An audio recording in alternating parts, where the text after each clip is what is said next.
देवीदास, अरे बाहेर ये. हा, एक पान वाढून आण. हा, लवकर.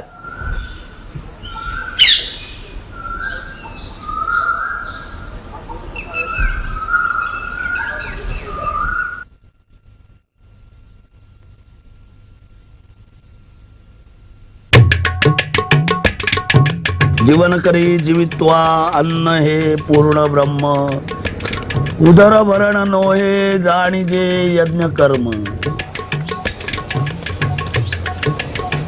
अरे अरे दामोदर, हे कोणाला बी वेडा वाटेल, पण मला तर हे सत्पुरुष दिसते. अरे याला मुक्तीचे वेध लागलेत. अरे त्याचे चेहरा बघ कसा तेजस्वी आणि नासाग्र दृष्टी, नाही का? हा बंकट शेठ महाराज.